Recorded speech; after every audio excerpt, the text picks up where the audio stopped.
প্রিয় ভাই বোনেরা, এই দিনাজপুর অঞ্চলকে সমগ্র বাংলাদেশ জানে কৃষি প্রধান দেশ হিসাবে, কৃষি প্রধান এলাকা হিসাবে, তাই তো নাকি?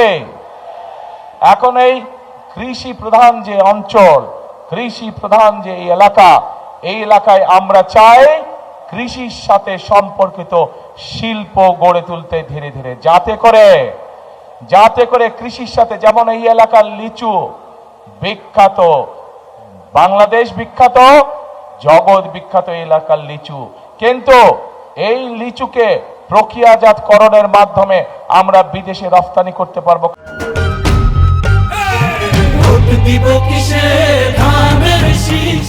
জয়যুক্ত হলে, ধানের শীষ জয়যুক্ত হলে আমরা চাই এই দিনাজপুরের লিচুকে আমরা যাতে বিদেশে পাঠাতে পারি, হিমাগারে ঠিকভাবে রাখতে পারি, সেই পদক্ষেপ আমরা নিতে চাই।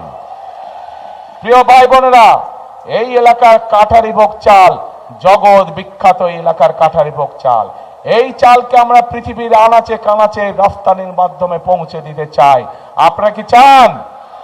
ইনশাআল্লাহ আমরা সেই কারখানা এখানে তৈরি করতে চাই।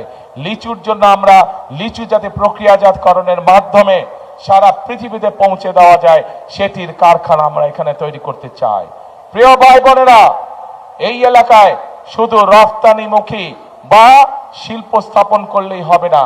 আমাদের এলাকায়, এই এলাকায় বহু তরুণ যুবক আছে, যুবক আছে, যুব সমাজের সদস্য আছে, তাদের শিক্ষার আলো আছে, কিন্তু তাদের কর্মসংস্থান নেই। আমরা চাই এই এলাকায় বিভিন্ন রকম ভোকেশনাল এবং ট্রেনিং ইনস্টিটিউট তৈরি করতে, যার মাধ্যমে এই এলাকার ছেলে মেয়েদেরকে আমরা বিভিন্ন বিষয়ে ট্রেনিং দিতে চাই, বিদেশি ভাষা শিক্ষা দিতে চাই আমরা, যার মাধ্যমে তারা দেশেই হোক বিদেশেই হোক কর্মসংস্থান করতে পারে, নিজেদের কর্মের ব্যবস্থা করতে পারে। কি ভাই, এটি কি করব আমরা? এই ভোকেশনাল ট্রেনিং ইনস্টিটিউট করব? আচ্ছা, যদি করতে বলতে হবে তো ভাই কি করব, আমি তো বলছি করব, আপনাদের যদি বলেন চাই, তখন ইনশাআল্লাহ আমরা করব। চাই ইনশাআল্লাহ।